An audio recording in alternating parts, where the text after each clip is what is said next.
بسم الله الرحمن الرحيم. الحمد لله الذي كفى. الصلاة والسلام على من اشتفى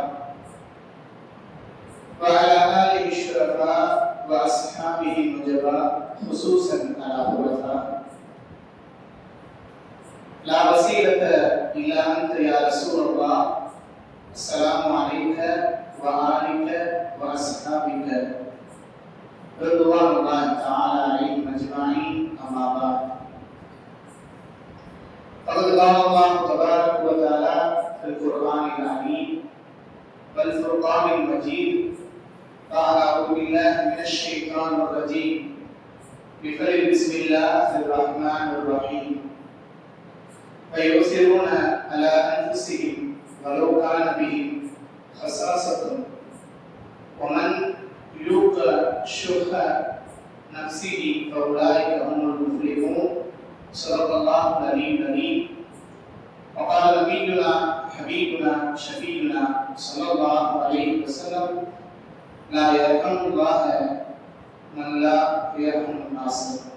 أو كما قال عليه الصلاة والسلام: صدق رسوله النبي الكريم. نحن على ذلك من الشاكرين والشاكرين والحمد لله رب العالمين. எல்லா புகழும் ரசிக்கின்ற படிப்பினங்களுக்கு ருசிக்கின்ற உணவளித்து அதை ரசிக்கின்ற ரச்சகன் அல்லாஹ் ஒருவனுக்கே உரித்தாகமாக நம்முடைய சாந்தியும் சமாதானமும் ஈருலக தலைவர் சன்மார்க்க போதகர் சத்திய திருநபி முஸ்தபா முஹம்மது நபி ஸல்லல்லாஹு அலைஹி வஸல்லம் அவர்கள் மீதும் அவர்கள் நடிச்சூடுகளை அப்படியே பின்பற்றி வாழ்ந்த உத்தம சத்திய சஹாபாக்கள், தாபீன்கள், தபா தாபீன்கள், நல்லோர்கள், நாதாக்கள், சுஹதாக்கள், அவுலியாக்கள், இன்னும் இங்கே குழுமி இருக்கக்கூடிய நம் அனைவர் மீதும் அல்லாஹ்வுடைய வற்றாத கிருபை என்றென்றும் குன்றாமல் நின்று நிலவட்டுமாக. இறைவா, எனக்கு எதை கற்றுத் தந்தாயோ அதை தவிர வேறு எந்த ஞானமும் எனக்கு இல்லை என்பதை ஆரம்பமாக நினைவூட்டியவராக முஹம்மது முஸ்தபா ஸல்லல்லாஹு அலைஹி வஸல்லம் அவர்களுடைய பிறந்த மாதத்தில் இப்படி ஒரு அருமையான மீளாது தொடர் சொற்பொழிவு நிகழ்ச்சியிலே எங்களை இங்கு ஒன்று கூட்டியிருப்போம். நாளை சுவன பூஞ்சோலையிலே நம்பருமானார் முஹம்மது முஸ்தபா ஸல்லல்லாஹு அலைஹி வஸல்லம் அவர்களோடும் ஏனைய நபிமார்களோடும் ஜன்னத்துல் ஃபிர்தௌஸ் என்ற உயர்தரமான சொர்க்கத்திலே நீங்கள் அனைவரையும் ஒன்று கூட்டுவாயா என்ற துஆவோடு உங்களுடைய துஆவை ஆதரவு வைத்து என்னுடைய இந்த சொற்பொழிவை ஆரம்பம் செய்கின்றேன். அஸ்ஸலாமு அலைக்கும் வரஹ்மத்துல்லாஹி வபரகாத்துஹு.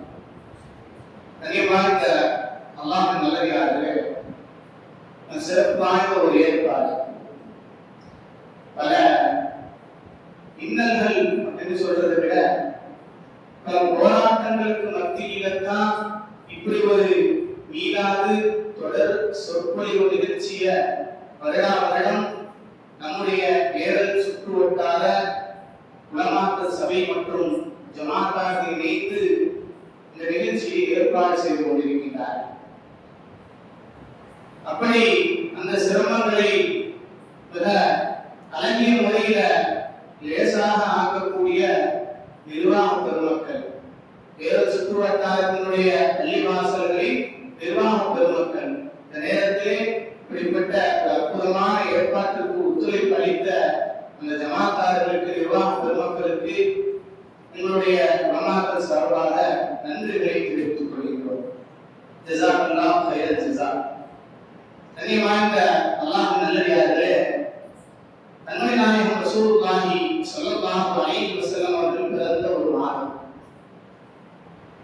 அவர்களுடைய பெயர்கள் இல்லாமல் முஹம்மது ஸல்லல்லாஹு அலைஹி வஸல்லம் என்ற அந்த நபியுடைய பெயர் இல்லாமல் இந்த காலகட்டத்தில் எந்த ஜும்மா உரைகளும் இருக்க முடியாது.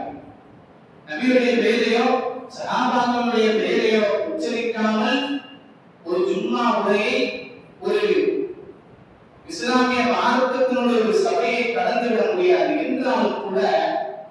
ரசூலுல்லாஹி ஸல்லல்லாஹு அலைஹி வஸல்லம் பிறந்த இந்த மாதத்துல அவர்களை சற்று அதிகம் நினைவு கூற வேண்டும். அவருடைய வாழ்க்கையை சற்று அதிகம் நம்மிடையே பேசப்பட வேண்டும் என்ற உயர்ந்த நோக்கத்துல தான் இது போன்ற தொடர் சொற்பொழிவு நிகழ்ச்சிகள் அங்கங்கே எல்லா ஊர்களிலும் பிரம்மாண்டமாக ஏற்பாடு செய்யப்படுகிறது. இந்த அடிப்படையில கிட்டத்தட்ட இது ஒரு 8வது நாள், 8வது நிகழ்ச்சியாக நம்முடைய பள்ளிவாசலிலே சிறப்பாக இந்த நிகழ்ச்சி தொடங்கி இருக்கின்றது. இந்த நிகழ்ச்சியில ரசூலுல்லாஹி ஸல்லல்லாஹு அலைஹி வஸல்லம் அவர்களுடைய மனித நேயத்தை பற்றி நினைவு கூறுவதற்காக சாதாரணமா நினைவு கூறிவிட்டு அதை ஒரு அரை மணி நேரம் கேட்டோம் கடந்து சென்றோம் என்பதற்காக மட்டுமல்லாமல் இந்த ஒரு நிகழ்ச்சியில நாம கேட்ட விஷயங்களை நம்முடைய வாழ்க்கையில எந்த அளவுக்கு கொண்டு வரலாம், நம்முடைய வாழ்க்கையில ரசூலுல்லாஹி ஸல்லல்லாஹு அலைஹி வஸல்லம் அவர்கள் பற்றி உண்டான இந்த பேச்சுக்கள் இந்த நாளில் என்ன தாக்கத்தை ஏற்படுத்துது என்பதுதான் நாம் கவனிக்க வேண்டிய விஷயம். கண்ணியம் வாய்ந்த அல்லாஹ்வின் நல்லடியார்களே, மனித நேயம் என்பதற்கு பொருளாக விளக்கம் சொல்லுகின்ற பொழுது இரக்கம் காட்டுவது, அற்புதமான ஒரு அர்த்தம். மற்றவர்களிடத்துல இரக்கம் காட்டுவதை தான் நம்முடைய இஸ்லாமிய மார்க்கம் கண்மணி நாயகம் ரசூலுல்லாஹி ஸல்லல்லாஹு அலைஹி வஸல்லம் அவர்கள் மனித நேயத்தின் ஒரு அர்த்தமாக கற்றுத் தருகிறார். சொல்லுகின்ற பொழுது ரசூலுல்லாஹி ஸல்லல்லாஹு அலைஹி வஸல்லம் அவர்கள் சொல்லி காட்டுகிறார்கள், மனித நேயம் என்பதற்கு சாதாரணமா மனிதர்களிடத்துல கருணை காட்டுவது, அன்பு காட்டுவது மட்டுமல்ல, எல்லா உயிரினங்களிடத்திலையும் அன்பு காட்டுவதுதான் மனித நேயம் என்பதாக கண்மணி நாயகம் ரசூலுல்லாஹி ஸல்லல்லாஹு அலைஹி வஸல்லம் அவர்கள் கற்றுத் தருகிறார். ரசூலுல்லாஹி ஸல்லல்லாஹு அலைஹி வஸல்லம் அவர்கள் கற்றுத்தந்த மார்க்கம், இந்த இஸ்லாமிய மார்க்கம், மார்க்கத்தினுடைய முக்கியமான ஒரு மையப்புள்ளின்னு சொன்னா பிறர் நலம் நாடுவது. இஸ்லாம்னா முதல்ல அர்த்தம் கொள்வது எப்படி அர்த்தம் கொள்ளணும்? பிறர் நலம் நாடுவது. அது எல்லா வகையிலும் பிறருடைய பொருளாதார நலத்தையும் நாடுவது, உணவினுடைய நலத்தையும் நாடுவது, அதே மாதிரி மார்க்கத்தின் நலத்தையும் நாடுவது. ஒருத்தர் நன்மையை செய்யறாங்கன்னா அதற்கு நம்ம ஒத்துழைப்பு கொடுக்கணும். இஸ்லாம் எப்படி கற்றுத்தருது? ஒருத்தர் நன்மையை செய்யறாருன்னா நன்மையை செய்ய சொல்லி ஏவணும், நன்மையை செய்யறாருன்னா அவருக்கு அதற்கு ஆதரவு கொடுக்கணும். அதே மாதிரி ஒருத்தர் தீமையான விஷயங்களை செய்கிறார் சொன்னா அதை தடுப்பதும் மனித நேயத்தில், அதாவது பிறர் நலம் பேணுவதில் உள்ள மிக முக்கியமான அந்தஸ்தாக கருதப்படுகிறது. கண்ணியம் வாய்ந்த அல்லாஹ்வின் நல்லடியார்களே, அல்லாஹ் சுப்ஹானஹு வ தஆலா அல்-குர்ஆன் ஷரீஃபிலே சொல்லி காட்டுகின்ற பொழுது மிக அற்புதமான ஒரு வார்த்தையை சொல்லி காட்டுவோம். வயுஸிரூன அலா அன்ஃபுஸிஹிம் வலவ் கான பிஹிம் ஹஸாஸத்துன். இதற்கு விளக்கம் சொல்லுகின்ற பொழுது அல்லாஹ் மிக அற்புதமான ஒரு வார்த்தை சொல்லி காட்டான். நமக்கு வறுமை இருந்த போதும் சஹாபாக்களை பத்தி அல்லாஹ் சுப்ஹானஹு வ தஆலா இப்படி சொல்றான், நமக்கு வறுமை இருக்கும், நம்முடைய வீட்டுல தங்களுக்கான உணவுக்கு கூட சிரமமான ஒரு சூழ்நிலை இருக்கும், ஆனால் பிறருக்கு முன்னுரிமை அளிக்கக்கூடிய ஒரு சஹாபாக்களை ரசூலுல்லாஹி ஸல்லல்லாஹு அலைஹி வஸல்லம் அவர்கள் உருவாக்கி தந்தார். கண்ணியமான அல்லாஹ்வின் நல்லடியார்களே, ஒரு விஷயத்தை கவனிக்கணும். இப்போ இந்த காலத்துல மனிதனையே எந்த அளவுக்கு சொன்னா, முன்னாடி ஒரு நாள் இருந்துச்சு, ஒரு யாருக்காவது ஒரு கஷ்டமான சூழ்நிலை சொன்னா ஒரு 10 பேர் 5 பேர் உதவி செய்வதற்கு முன்னுருவார்கள். இப்ப எப்படிப்பட்ட காலமாகி போச்சு, உதவி செய்யறதையே விளம்பரப்படுத்துறதுதான் முன்னுரிமைப்படுத்தப்படுதே தவிர மனித நேயத்தை அந்த இடத்துல பார்க்க முடியுதான்னு சொன்னா சந்தேகம் தான். கண்ணியமான அல்லாஹ்வின் நல்லடியார்களே, ரசூலுல்லாஹி ஸல்லல்லாஹு அலைஹி வஸல்லம் அவர்கள் இந்த அற்புதமான ஒரு வாழ்க்கையை சொல்லித் தருகிறார். எந்த அளவுக்கு சொன்னா, ஒரு தடவை ரசூலுல்லாஹி ஸல்லல்லாஹு அலைஹி வஸல்லம் அவர்கள் இப்படி சொல்றாங்க, நற்குணத்தை முழுமைப்படுத்துவதற்கு தான் நான் அனுப்பப்பட்டுள்ளேன், நற்குணத்தை முழுமைப்படுத்துவதற்காகத்தான் நான் அனுப்பப்பட்டுள்ளேன் என்பதாக ரசூலுல்லாஹி ஸல்லல்லாஹு அலைஹி வஸல்லம் அவர்கள் சொல்கிறார்கள் என்று சொன்னால் எந்த அளவுக்கு அவருடைய வாழ்க்கை இருந்திருக்கும் என்பதை சிந்தித்து பார்க்க வேண்டும். அதே மாதிரி ரசூலுல்லாஹி ஸல்லல்லாஹு அலைஹி வஸல்லம் அவர்கள் தான் இந்த மனித நேயத்தினுடைய மிக உயர்ந்த அந்தஸ்தினுடைய ஒரு சூழலில் உள்ளவர். எந்த அளவுக்குன்னு சொன்னா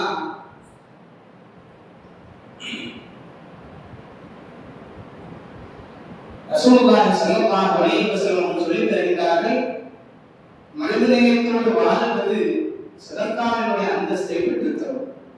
அப்போ நமக்கு நிறைய பொருளாதாரம் இல்லை, நம்முடைய பொருளாதாரத்துல நம்ம வெளித்த ஒரு சூழ்நிலையில இருக்கிறோம், ஆனாலும் மனிதநேயத்தோடு நடந்து கொள்கின்ற பொழுது ரசூலுல்லாஹி ஸல்லல்லாஹு அலைஹி வஸல்லம் அவர்கள் சொல்லி காட்டுகிறார்கள், எல்லா நன்மையான விஷயங்களும் அது சதக்காவினுடைய அந்தஸ்திலே வந்து விடுகிறது. எந்த ஒரு நன்மையை செஞ்சாலும் அந்த நன்மைகளை ரசூலுல்லாஹி ஸல்லல்லாஹு அலைஹி வஸல்லம் அவர்கள் சுட்டி காட்டுகின்ற பொழுது எந்த அளவுக்கு சொல்றாங்கன்னு சொன்னா, ஒரு மனிதனை பார்த்து ஒரு முஸ்லிம் இன்னொரு முஸ்லிமான மனிதனை பார்த்து சிரிக்கிறான் இல்லையா, ஒரு புன்னகை, ஒரு சலாம் சொல்றது, இது போன்ற விஷயங்களையும் கூட ரசூலுல்லாஹி ஸல்லல்லாஹு அலைஹி வஸல்லம் அவர்கள் மிகச்சிறந்த மனித நேயமாக, மிகச்சிறந்த சதக்காவாக நமக்கு கற்றுத் தருகிறார்கள். அதே மாதிரி ரசூலுல்லாஹி ஸல்லல்லாஹு அலைஹி வஸல்லம் அவர்கள் ஒரு தடவை சஹாபாக்களை பார்த்து கூட சொல்றாங்க, நீங்க அதிகமாக தர்மம் செய்யுங்கள், உங்களுக்கு தர்மம் செய்வது ஒரு முஸ்லிமின் மீது கடமையாக இருக்கின்றது என்பதாக ரசூலுல்லாஹி ஸல்லல்லாஹு அலைஹி வஸல்லம் அவர்கள் சொல்லுகின்ற பொழுது சஹாபாக்கள் கேட்கிறாங்க, யா ரசூலல்லாஹ், அதிகமா தர்மம் செய்ய சொல்றீங்க, எங்கள் மீது கடமைன்னு சொல்றீங்க, ஆனால் எங்களிடத்துல அவ்வளவு பொருளாதாரம் இல்லை என்று சொன்னால் நாங்கள் எப்படி தர்மம் செய்வது? சஹாபாக்கள் ரசூலுல்லாஹி ஸல்லல்லாஹு அலைஹி வஸல்லம் கேட்கிறாங்க.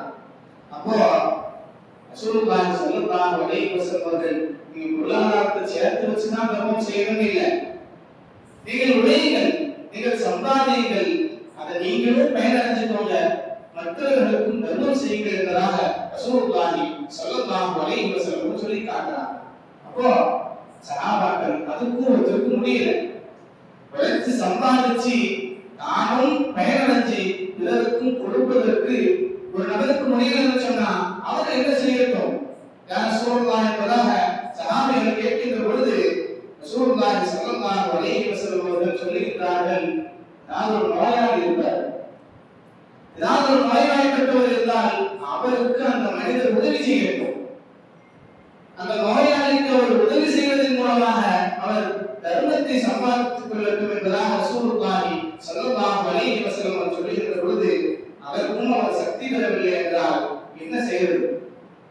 அப்போ ரசூலுல்லாஹி ஸல்லல்லாஹு அலைஹி வஸல்லம் அவர்கள் கொஞ்சம் கொஞ்சமா படிச்சுட்டு வந்து கடைசியில சொல்றாங்க, அவர் பேசினா நல்லது பேசட்டும், அவர் மற்றவர்களுக்கு நல்லதை ஏவட்டும், அதையாவது அவர் செஞ்சு அவர் சதக்காவுடைய அந்தஸ்தை பெற்று மனிதநேயத்தோடு நடந்து கொள்ளட்டும் என்பதாக ரசூலுல்லாஹி ஸல்லல்லாஹு அலைஹி வஸல்லம் அவர்கள் சொல்லுகின்ற பொழுது அப்போதும் அதற்கு அவர் சக்தி பெறவில்லை என்றால் என்ன செய்வது என்பதாக சஹாபாக்கள் கேட்கின்ற பொழுது ரசூலுல்லாஹி ஸல்லல்லாஹு அலைஹி வஸல்லம் அவர்கள் சொல்லி காட்டுகிறார்கள், யாருக்கும் எந்த கெட்டதும் செய்யாதப்பா, நீ உன் வேலை இரு, உன்னுடைய வேலையை பார்த்துட்டு இரு, யாருக்கும் தீங்கு நாடாதவனாக உன்னுடைய வாழ்க்கையை நீ கழித்தாய் என்று சொன்னால் நீ தர்மம் செய்தவனாக ஆகிவிடுவாய், நீ மனிதநேயத்தோடு நடந்து கொண்டவனாக ஆகிவிடுவாய் என்பதாக கண்மணி நாயகம் ரசூலுல்லாஹி ஸல்லல்லாஹு அலைஹி வஸல்லம் சொல்லி காட்டுகிறார்.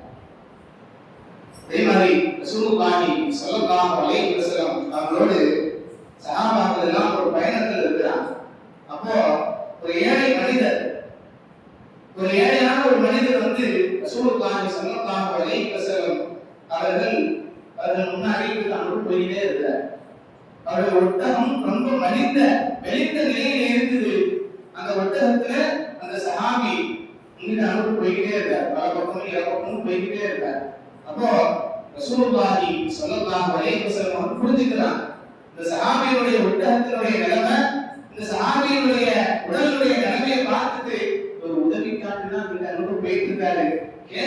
சங்கடப்படுறாங்க என்ற விஷயத்தை ரசூலுல்லாஹி ஸல்லல்லாஹு அலைஹி வஸல்லம் அவர்கள் புரிந்து கொண்டார்கள். அல்லாஹ்வின் தூதர் அவர்கள் சொல்லுகிறார்கள், சஹாபாக்கள் பார்த்து சொல்றாங்க, நம்மிடம் தேவைக்கு அதிகமான வாகனங்கள் யாரையாவது இருந்துச்சுன்னு சொன்னா அதை பிறருக்கு தேவை உள்ளவர்களுக்கு கொடுத்து உதவி செய்யுங்க. தேவைக்கு மிஞ்சின உணவு யாருக்கையாவது உங்களிடத்தில் இருக்குன்னு சொன்னா அதை தேவை உடையவர்களுக்கு கொடுத்து உதவி செய்கின்றதாக ரசூலுல்லாஹி ஸல்லல்லாஹு அலைஹி வஸல்லம் அவர்கள் அந்த இடத்துல சஹாபாக்களுக்கு சொல்லி எல்லா சஹாபாக்களுக்கும் நலவை நாடக்கூடியவர்களாக மனித நேயத்தோடு நடந்து கொள்வர்களாக ரசூலுல்லாஹி ஸல்லல்லாஹு அலைஹி வஸல்லம் அவர்கள் இருந்தார் என்பதை நாம் பார்க்க முடிகிறது. கண்ணியமான அல்லாஹ்வின் நல்லடியார்களே, ரசூலுல்லாஹி ஸல்லல்லாஹு அலைஹி வஸல்லம் அவர்கள் சொல்லி காட்டுகின்றார்கள், ஒரு மனிதன் மனித நேயத்தோடு நடந்து கொண்டான் என்று சொன்னார். பிறர்களும் நாடுவனாக மனித நேயத்தோடு ஒரு மனிதன் நடந்து கொண்டான் என்று சொன்னால் ரசூலுல்லாஹி ஸல்லல்லாஹு அலைஹி வஸல்லம் அவர்கள் சொல்லுகிறார்கள், அவன் அல்லாஹ்வை நேரில் காணக்கூடிய ஒரு வாய்ப்பு கிடைக்கும். அந்த மனித நேயத்தின் மூலமாக அல்லாஹ்வை அவன் அடைவதற்குண்டான சூழ்நிலை ஏற்படும் என்பதாக ரசூலுல்லாஹி ஸல்லல்லாஹு அலைஹி வஸல்லம் அவர்கள் சொல்லி காட்டுகிறார். நமக்கெல்லாம் தெரிஞ்ச ஒரு சம்பவம், நினைவூட்டுவதற்காக வேண்டி சொல்லுகின்றேன். நாளைக்கு வறுமையில அல்லாஹ் ஒரு மனிதரை பார்த்து இப்படி கேள்வி கேட்பான், ஓ மனிதா, நான் உன்னிடத்திலே நான் நோய்வாய்ப்பட்டிருந்தேன், ஒரு நேரத்திலே என்ன நீ நோய் விசாரிக்க வருவதற்காக நான் எதிர்பார்த்தேன், நீ வரவில்லை, என்ன காரணம்?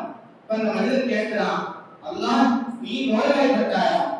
நீ அகிலத்தின் அதிபதி, நீ எப்படி நோய்வாய்ப்படுவதற்குண்டான வாய்ப்பு இருக்கிறது என்று அந்த மனிதர் அல்லாஹ்விடத்திலே சொல்லுகின்ற பொழுது அல்லாஹ் இப்படி பதில் சொல்லுவான், உன்னுடைய தெருவுல உன்னுடைய வீட்டு பக்கத்துல ஒரு மனிதர் நோயுற்று இருந்தார், அந்த மனிதரை நோய் விசாரிப்பதற்கு நீங்கள் வந்திருந்தீர்கள் என்று சொன்னால் அவரிடத்திலே என்னை பார்த்திருக்கலாம் என்பதாக அல்லாஹ் சொல்வதாக ரசூலுல்லாஹி ஸல்லல்லாஹு அலைஹி வஸல்லம் சொல்லி காட்டினார்.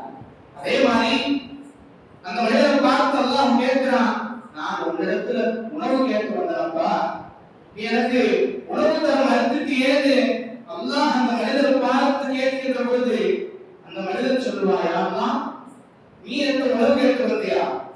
நான் உனக்கு உணவு தருவதற்குண்டான தகுதி பெற்றவனா என்பதாக திருப்பி கேட்கின்ற பொழுது அல்லாஹ் இப்படி சொல்லுவான், இந்த மனிதன் இந்த நேரத்துல அந்த யாசகம் கேட்டு வந்தார், உணவு கேட்டு வந்தார், பசியோடு வந்தாரு, அவருக்கு நீங்கள் உணவளிக்க மறுத்துவிட்டீர்கள். அப்படி அவருக்கு நீங்கள் உணவளித்திருந்தால் அந்த உணவின் மூலமாக அந்த உதவியின் மூலமாக அந்த மனிதத்திலே நீங்கள் எதை பெற்று இருக்கலாம் என்பதாக அல்லாஹ் சுப்ஹானஹு வ தஆலா சொல்லி காட்டுவதாக ரசூலுல்லாஹி ஸல்லல்லாஹு அலைஹி வஸல்லம் அவர்கள் கூறுகிறார். அப்போ மனிதநேயத்தோடு பிறர்நலம் நாடுவது என்ற அடிப்படையில நாம ஒரு சின்ன விஷயத்தை செஞ்சாலும் கூட அல்லாஹ்வுடைய பொருத்தத்தை அடைய முடியும் என்பதிலே எந்த விதமான சந்தேகம்